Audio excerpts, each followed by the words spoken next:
This is another comment from the YouTube videos. And one of the things I'll try to do when I can is to make note of the comments that I'm seeing consistently or that are, I think, important to kind of address, that viewers would really get some information from. And I'll try and share them with you. This is from Gadoozy. Gadoozy. Gadoozy says, very, very interesting perspective of Tony disguising his skills. This is similar to the game of poker, where you have a player at the table that acts a little goofy and crazy, but then plays very sound, smart poker. It's a smoke and mirrors type of strategy. I always thought Judd, Fabio, in season 21, Nicaragua, played a good game because nobody took him serious because he was a goofball. Whether he backed into the win or not, he still won because of the perception of not being a threat. Perception is a huge element in this game, in my opinion. Tony does a good job of disguising himself, but so does Denise. She was playing the easygoing, nice person card up until she played the two idols. Rich, would love more of your thoughts on perception gameplay in Survivor. Thank you and well done. Okay, Gadoozy. So, let me start with a little story. I'll take you again back to Season 8 and Survivor All-Stars. Here, for the first time, we were involved in a game where all of the players had already played the game. And from my perspective, this is where perception played an enormous role. So, as I came into the game, one of the most important things I kept in the focus, right in front of my face at all times, was what were these other players thinking of me? That's perception. I played the original season in one particular way that I needed to. And I was perceived by the staff, by the crew, as arrogant. And that was pretty much intentional. I was perceived by most of the players as the game was unfolding as kind of boldly arrogant too. I was perceived as kind of out there, a little direct than is comfortable for most people. And I was naked. Yes, many of the other players were also naked, but I was kind of bolder about it, perhaps.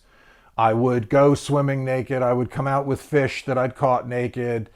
Other players might sit around the fire at night naked. They would wander, bathe naked, but they weren't as kind of bold about being naked just because, why not? We're on an uninhabited island. CBS is never going to show anything that's untoward, that's off-putting.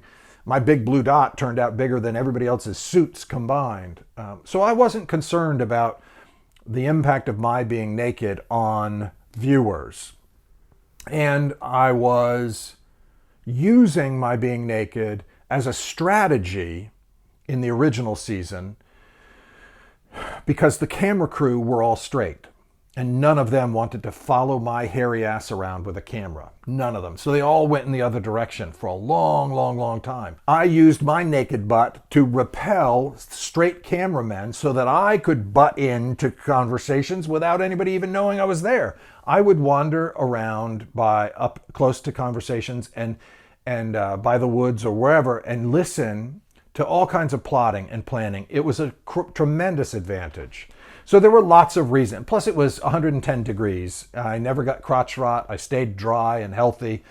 There were lots of reasons to be naked that just made sense. And it was never done to offend, but it was gameplay. It was done to have people a little off guard. I accept that. That was intentional. Here's my point. I was perceived as this guy, this character I created to play season 1, by the players in season 8.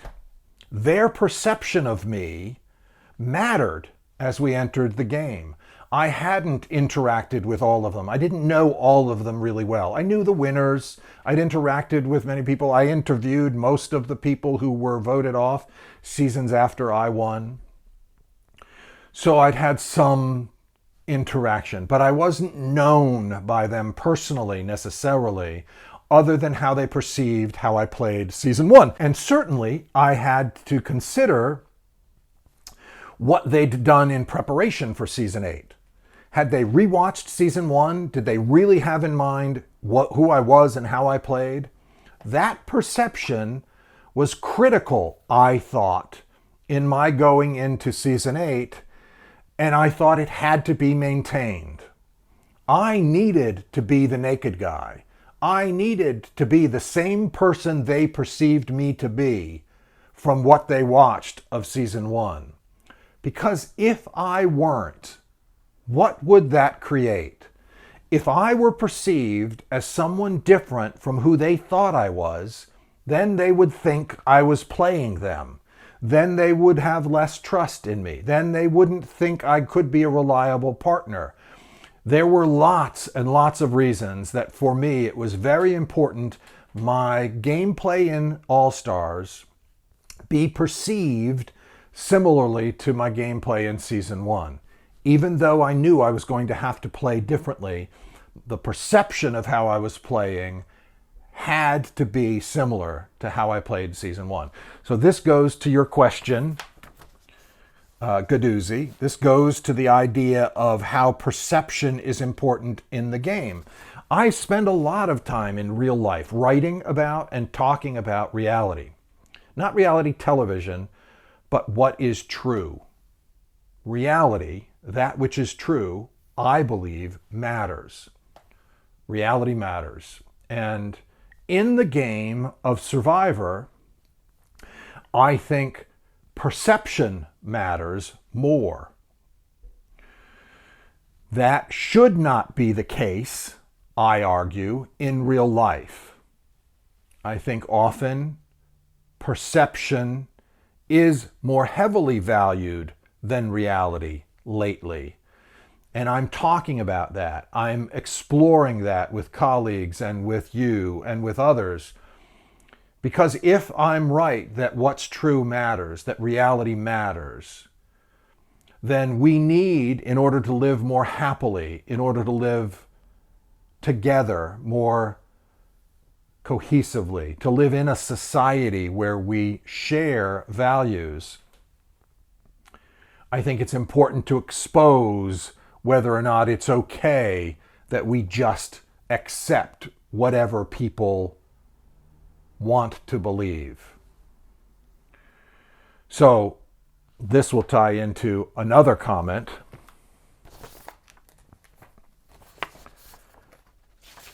And I tweeted the other day something about Franklin Graham being on TV asking us to pray and talking about how we need to and that will take care of this situation. And I tweeted something to the effect of Graham being more dangerous and delusional than all the characters in Tiger King combined. And the responses I got were interesting. One from Chris D, at Survivor Chris D, at Survivor CHRISDY, at Hatch Richard. I guess I'll never understand how some people who fight vigorously for LGBT equality and freedom of expression are also those who look down on others just because they have a different religious/spiritual belief from them. Respect is a two-way street. And I think that's an important tweet, because I don't look down on anybody because they have a different religious or spiritual belief from them.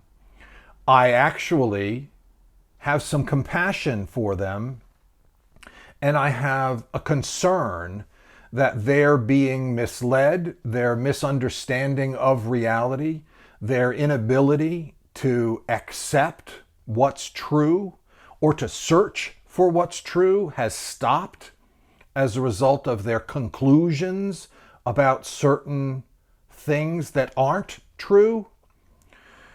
And what's behind that is all perceptions. we humans have many varying perceptions of whether or not any religion is valid, or there is any such thing as spirituality. Only one of them, or maybe none of them, is true if reality actually matters. They can't all be true. They're inconsistent. There are either many deities or one or none.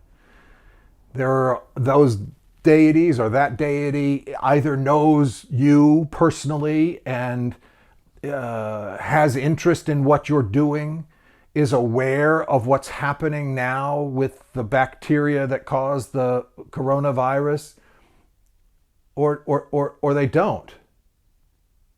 Actually, that might be wrong. I don't think bacteria cause a virus. I'm not sure. Anyway, my point is that it's okay for people to have different perceptions.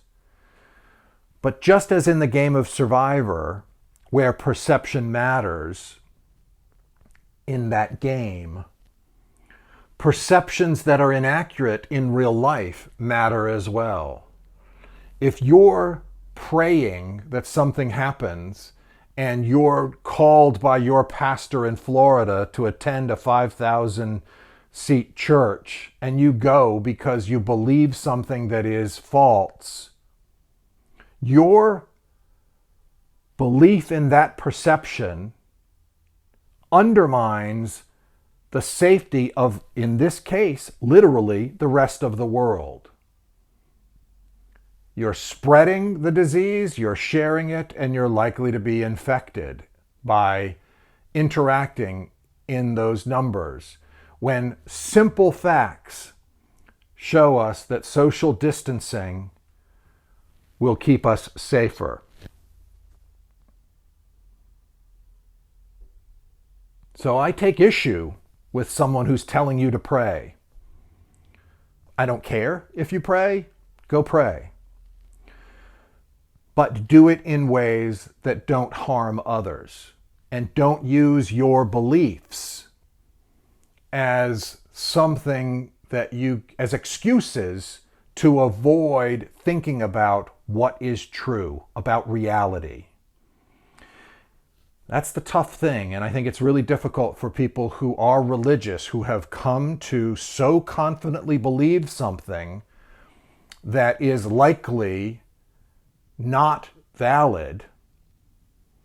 They then have shut themselves off from being able to accept new information. In other words, they have difficulty learning because new data can't get through that wall of confidence they have in the things they believe.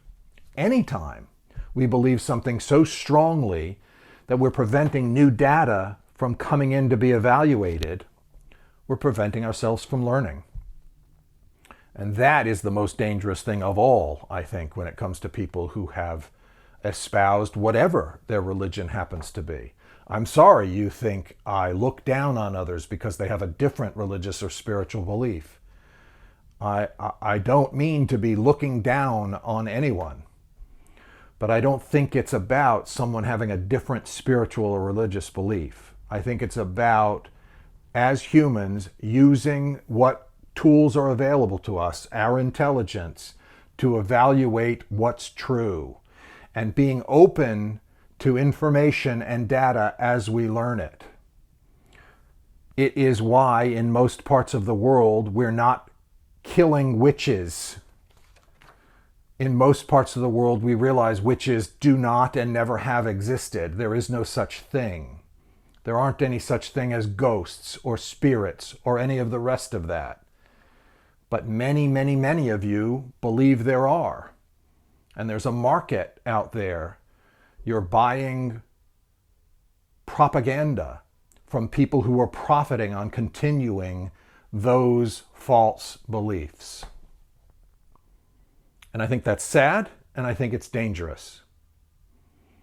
I'm not sure how to communicate it differently in ways that you think I'm not looking down on people. but I'll continue to try to do better. 80% of you who are listening to these videos have not subscribed to my channel. Please subscribe. Just hit the subscription button and hit the notification button, and you'll be informed when I have another video up for you to listen to. After you've subscribed, comment. Comment positively, comment negatively. No holds barred. Just say what you're thinking. That's what will make our exchange even more valuable. As I'm able, I'll create new videos responsive to that commentary. So like away, or dislike on that rare occasion you may feel the need to do so. But either way, thank you.